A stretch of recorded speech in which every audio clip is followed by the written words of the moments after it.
Okay बच्चों, अब देखो कुछ फॉर्मूलाज मैंने यहाँ पे लिखे हैं, ठीक है। इनको जल्दी देख लो और फिर उतार लेना। जल्दी जल्दी देखते हैं फॉर्मूलाज, क्योंकि ये सारे फॉर्मूलाज आपको पता होने चाहिए लैंग्वेज प्रॉब्लम करने के लिए। वहाँ यहाँ पे वॉल्यूम, सरफेस एरिया, इन्हीं चीज़ों का यूज़ होता है। तो हर एक जो भी हमारे पास चीज़ें हैं, जैसे क्यूबॉइड हो गया, प्रिज्म हो गया, पिरामिड हो गया, ठीक है, सिलेंडर हो गया जो सिलेंड्रिकल शेप है, इन सभी का हमें पता होना चाहिए। तो कुछ मैंने ड्रॉ भी कर दिए हैं जो आई थिंक आपको हो सकता था कुछ प्रॉब्लम हो, तो उससे मैंने ड्रॉ भी कर दिया है। अभी फिलहाल देखते हैं। देखो, volume of cuboid LBH, length, breadth और हाइट, इन तीनों का प्रोडक्ट क्या होगा? Volume of cuboid, right. Okay, next one is surface area of cuboid. Surface area मतलब देखो ये है क्यूबॉइड, इसका वॉल्यूम क्या हो गया? LBH। सरफेस एरिया, भाई कितने सरफेस हैं? अलग अलग टाइप के सरफेस हैं, कितनी सारी हैं? 6 हैं। कितनी सरफेस हैं? 6। हर एक का एरिया निकालो। तो जैसे मान लो इसका एरिया निकालना है सबसे फ्रंट वाले का, तो L इंटू H। अच्छा, इसका निकालना है तो B इंटू H, ठीक है। उसका निकालना है ऊपर वाले का, तो ये कितना है? B, और ये क्या है? L। और बिल्कुल सेम टाइप की 3 और होंगी, तो ट्वाइस कर दिया, twice of LB plus BH plus HL। Alright, next volume of prism, area of base into height. अब ये प्रिज्म क्या होता है? ये ऐसी सिचुएशन है जिसका बेस और हाइट, जो अपर फेस है लोअर फेस है, दोनों सेम एक जैसे होते हैं, और उन्हें कनेक्ट कर दो। जैसे यहाँ पे ट्रायंगुलर फेस है, अपर ट्रायंगुलर फेस और लोअर भी ट्रायंगुलर फेस है, ठीक है। अब इससे ये कनेक्ट किया है, ये है प्रिज्म। तो ये क्या है? ये भी प्रिज्म है, बिल्कुल इसे ही प्रिज्म बोल सकते हो। सरफेस जो है ऊपर और नीचे वाली वो सेम होनी चाहिए, बस ऊपर स्क्वायर है तो नीचे भी स्क्वायर है। ऑलराइट, तो ये भी प्रिज्म हो गया। तो मैंने आपको बताया प्रिज्म का जो वॉल्यूम होगा वो कैसे निकालोगे? Area of base into height करके, area of base into height. Alright, okay. Total surface area of prism, total surface area तो देखो, टोटल सरफेस एरिया, तो एक तो एरिया निकलेगा, ये वाला फेस और ये वाला फेस दोनों सेम है, ठीक है। तो उसका तो मैंने लिख दिया twice of area of base. क्या? Twice of area of base. एक minute, total surface area of prism, alright, no problem. Twice of area of base into, into क्या है? कहाँ गया? हाँ सॉरी, इनटू नहीं, प्लस में होगा ऑब्वियसली। तो twice of area of base plus lateral area. Lateral area में मतलब ये वाला फेस, वो वाला फेस और ये वाला फेस, 3 फेसेस हैं या नहीं? 1, 2 एंड 3, इन तीनों फेस का एरिया। ऑलराइट भाई, 2 टाइम्स ऑफ ये वाला एरिया, ये जो अपर फेस और लोअर फेस है, प्लस ये जो लेटरल फेसेस हैं जितने भी हैं 3, ठीक है। तीनों का अलग अलग आपको एरिया निकालना पड़ेगा और मिल जाएगा, ठीक है। ऐड कर देना। सिमिलरली यहाँ पे भी इस फेस का निकालो, इस फेस का निकालो। बाकी ये तो हो गए अपर और लोअर फेस। अब 1, 2, 3, 4, ये जो चारों फेस होंगे ये सेम ही होंगे, इनका निकाल लो चारों का। ऑलराइट, ओके, ये हो गया lateral surface plus 2 times of area of base.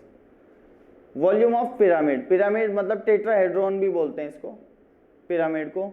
ये है कुछ ऐसी सिचुएशन, देख लो, जो नीचे तो एक बेस तो कैसे भी शेप का हो सकता है, ऊपर जाके एक ही पॉइंट से जुड़े, तो उसे बोलेंगे पिरामिड। जैसे यहाँ पे ट्रायंगुलर बेस वाला पिरामिड है, यहाँ पे स्क्वायर बेस वाला पिरामिड है, ठीक है। तो बेस कैसा भी हो सकता है, बस एक पॉइंट से जुड़े, ये है पिरामिड। तो वॉल्यूम ऑफ पिरामिड लिख दिया मैंने 1/3 area of base into height. अगर ज़रूरत होगी तो इंटीग्रेशन में एक बार सॉल्व भी करके दिखा दूंगा कि कैसे ये आता है, 1/3 into area of base into height. तो याद रखेंगे अभी फिलहाल के लिए। वॉल्यूम ऑफ टेट्राहेड्रॉन होता है 1/3 area of base into height. Vectors में भी पढ़ाया जाएगा ये आपको। Curved surface area of pyramid, जो कर्व्ड सरफेस एरिया है, जैसे कौन से वाला? एक ये फेस है, एक ये फेस है, एक इधर फेस है और एक लोअर फेस है, ठीक है। तो उसका curved surface, sorry lower face का नहीं आएगा, कर्व्ड सरफेस एरिया। तो 1/2 perimeter of base, 1/2 parameter of base, जो बेस है ना उसकी जो लेंथ है पेरीमीटर, ठीक है, जो इन लाइंस की लेंथ है, that is called parameter, right, you know very well.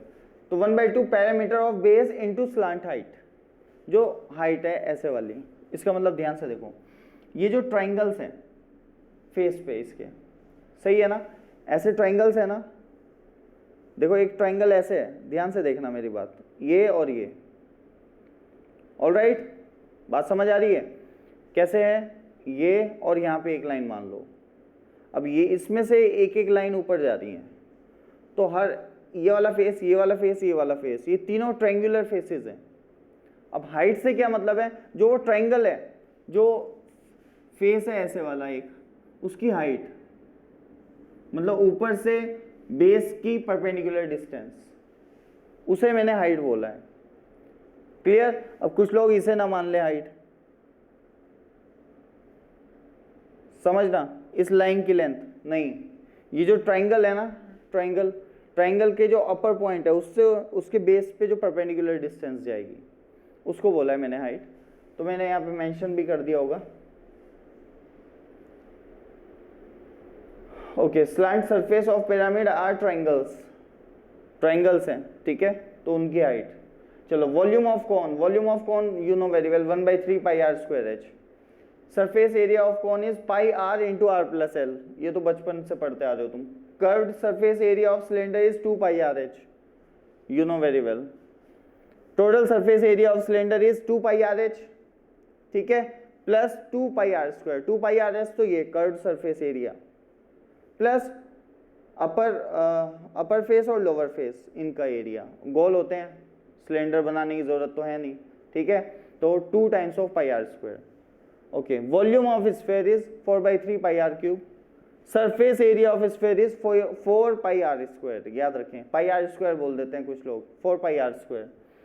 Area of circular sector you know very well, 1/2 r square theta, where theta is in radian, ठीक है। तो ये है, और कुछ ये फिगर्स हैं, अगर इनमें कंफ्यूजन हो ये बना लेना अपने पास, ठीक है। प्रिज्म क्या होता है और पिरामिड क्या होता है ये पता होना चाहिए। क्यूबॉइड तो तुम्हें ऑब्वियसली पता ही है, सिलेंडर भी तुम्हें पता ही है, क्लियर बच्चों। तो जल्दी से पॉज करके इसको उतार लीजिए, ओके, जल्दी। तो बच्चों जल्दी से एक क्वेश्चन देख लेते हैं इन चीज़ों के ऊपर जो हमने अभी डिस्कस की, ज्योमेट्रिकल प्रॉब्लम कैसे आती हैं, ठीक है। तो जैसे ये इस टाइप का क्वेश्चन आपने देखा हुआ भी है पहले, लेकिन देखते हैं इस बार एओडी से कैसे हम सॉल्व करेंगे, कैसे हमें एक एक चीज़ को एनालाइज करते जाना है। तो जैसे देखिए, if a rod of length L is sliding upon a coordinate axis, find the maximum possible area of triangle formed with axis. Axis के साथ जो बनने वाला मैक्स एरिया होगा उसकी मैक्सिमम वैल्यू बतानी है। देखो ये है, इसकी लेंथ दी गई है एल, ऑलराइट। अब कहाँ है, जब ये नीचे स्लाइड कर रही है तो बताइए उस सिचुएशन में मैक्सिमम पॉसिबल एरिया कितना हो सकता है, ठीक है। तो जैसे कि मैंने आपको बताया है, तो करना चाहिए हमें थीटा ले लेना चाहिए, और ये हो गया एल साइन थीटा, ये हो गया एल कॉस थीटा। थीटा क्यों लिया, एक्स और वाई क्यों नहीं लिया, क्योंकि वेरिएबल्स मिनिमम रहे ज़्यादा बेटर रहता है, ऑलराइट। कर सकते हो उससे भी, कोई दिक्कत नहीं है। तो area of triangle 1/2 base into height, height into base, कितना आ गया 1/2 L square sine theta into cos theta. बच्चों इसको मैं लिख सकता हूं, इफ यू कैन सी, कि साइन 2 थीटा, बात सही है क्या, साइन 2 थीटा। अच्छा, जैसे ही मैंने पैरामीटर कौन लेट किया थीटा, तो मुझे रेस्ट्रिक्शन भी लगा देनी चाहिए। जो थीटा होगा वो कहां से कहां तक लाई करेगा, 0 से π/2, बात सही है क्या। जो थीटा होगा वो कहां से कहां तक लाई करेगा, 0 से π/2, ओके। तो मतलब जो ये साइन 2 थीटा है, इसको इनपुट कहां से कहां तक मिलेगा, 0 से पाई। साइन थीटा को इनपुट बच्चों 0 से पाई मिलने वाला है, ऑलराइट। इसका मतलब जब थीटा π/4 होगा तो साइन 2 थीटा मैक्सिमम होगा, मतलब एरिया मैक्सिमम होगा। तो मुझे डिफरेंशिएट करने की जरूरत नहीं पड़ी, बात सही है। मैंने आपको पहले बताया था, डिफरेंशिएशन की हेल्प आपको तब लेनी है जब AMGM क्वाड्रेटिक इक्वेशन वाला जो थ्योरी है अपनी, और ट्रिग्नोमेट्रिक जो फॉर्मूलाज हैं, ट्रिग्नोमेट्रिक को कैसे मैक्सिमाइज और मिनिमाइज किया जाता है, वो सब चीज़ हमने ट्रिग्नोमेट्री में पढ़ी है। अगर वो अप्लाई नहीं होते तब हम डिफरेंशिएशन पे मूव करते हैं। लेकिन यहाँ पे तो साइन 2 थीटा है, मुझे पता है साइन 2 थीटा की वैल्यू मैक्सिमम 1 होती है, और 1 कब होगी, व्हेन थीटा इज π/4। क्या थीटा π/4 हो सकता है, यस, क्यों नहीं हो सकता। तो मैंने बोल दिया at theta equal to pi by 4, area will be maximum, ठीक है, एंड दैट इज, रख दो 1/4 एल स्क्वायर साइन 2 थीटा 1 हो गया, तो एल स्क्वायर बाय 4 आ गया बच्चों मैक्सिमम एरिया। बात समझ आ गई सबको अच्छे से? तो इस टाइप से जो सारी चीजें लिखवाई थी वो तुमने कनेक्ट की होंगी हल्की हल्की। अभी तो ज़्यादा अच्छा क्वेश्चन नहीं था, छोटा सा क्वेश्चन है, तो थोड़ा सा आपने देखा कि पहले ट्रिग्नोमेट्रिक आ गया, डिफरेंशिएशन की ज़रूरत ही नहीं पड़ी। दूसरी चीज़ कि भाई रेस्ट्रिक्शन लगानी भी ज़रूरी हो जाती है। अब मैंने देखा कि यार साइन 2 थीटा कितना हो सकता है, मैक्सिमम 1, लेकिन अगर थीटा पाई बाय 4 हो ही ना पाए तो, और मैं कहूँ कि जो थीटा की रेस्ट्रिक्शन है 0 से पाई बाय 3 पे ही लाई करेगा, सॉरी पाई बाय 6 पे, जो थीटा है ना वो 0 से पाई बाय 6 ही है बस। तो ऐसी सिचुएशन में थोड़ा ही आप पाई बाय 4 रख के एल स्क्वायर बाय 4 मैक्सिमम दे दोगे। ऑल राइट, समझ रहे हैं मेरी बात? इसका मतलब उसने इनिशियली बता दिया, जो इनिशियली रोड को छोड़ा मैंने वो एंगल था पाई बाय 6। इनिशियली जब रोड को छोड़ा वो एंगल था पाई बाय 6। अब ये नीचे स्लाइड कर रही है और देन पूछा गया है कि बताइए अब मैक्सिमम एरिया कितना होगा जब वो स्लाइड करेगी। तो अब मुझे पता चल गया जो थीटा है वो 0 से पाई बाय 6 है। इसका मतलब इनपुट जो मिलेगा वो 0 से पाई बाय 3 मिलेगा, और 0 से पाई बाय 3 में साइन 2 थीटा अपनी मैक्सिमम वैल्यू कब देगा, पाई बाय 3 पे, when theta is pi by 6। तो मैंने यहाँ पे थीटा को पाई बाय 6 डाल दिया, that is sine pi by 3 बन गया, और sine pi by 3 is √3/2। All right, तो ऐसे केस में बच्चों आंसर आएगा √3l²/8, √3l²/8। और वही सिचुएशन जहां पे आपने छोड़ा है उसी केस में मैक्सिमम होगा, अदरवाइज वो तो डिक्रीजिंग रहेगा एरिया। समझ गए? तो ये डिपेंड करता है कि आपकी थीटा की जो रेंज है वो क्या है। इस केस में ऐसा कुछ नहीं दिया गया था, तो ऑब्वियसली जो ये थीटा है, थीटा क्या है, इस लाइन और इसके बीच का एंगल है। अब हमें थोड़ा ही उसने बताया कि कौन से एंगल पे मैंने छोड़ा, तो आप सारी पॉसिबल वैल्यूज कंसीडर करोगे कि थीटा हाँ पाई बाय 2 भी हो सकता है, 0 भी हो सकता है, मतलब 0 और पाई बाय 2 नहीं होंगे, जस्ट टेंडिंग वैल्यूज हो सकती हैं। ऑल राइट, तो क्लियर है पिक्चर? ओके, अभी कुछ और क्वेश्चन भी देख लेंगे, उससे पहले आप जल्दी से इसको कॉपी कर लें। तो बच्चों जल्दी से क्वेश्चन देखते हैं। देखिए, let from a point P on x axis tangents are drawn to the circle this which intersect the y axis at a point A and B, मतलब x एंड y एक्सिस ऐसा मान लो, x and y axis at A and B, then find the minimum area of triangle PAB। इसका मतलब situation is like ऐसे, ये है, यहां से टेंजेंट ये ड्रॉ कर दी हमने, राइट। सिमिलरली, अच्छा y एक्सिस ही है वो, बिल्कुल सही है, ये है ना P, ये होगा A और ये होगा B, y एक्सिस को A और B पे कट कर रही है, ठीक है। अब ये जो ट्रायंगल है PAB, ये इसकी मैक्सिमम वैल्यू पूछी गई है, ठीक है। तो देखो इस टेंजेंट की इक्वेशन हम जानते हैं, v = mx + -r√1 + m² बच्चों, ठीक है। ओके, तो देखो अब इस ट्रायंगल का एरिया क्या होगा, एरिया लिख देता हूं, एरिया, अरे एक minute, area of triangle PAB is what, 1/2 base into height, right, 1/2 base into height. तो बेस तो ये है AB, तो लेंथ ऑफ AB कितनी होगी, तो y इंटरसेप्ट निकालो, कितना आएगा, r√1 + m², तो इसका ट्वाइस ऑफ r√1 + m², ये आ गया AB, ठीक है ना।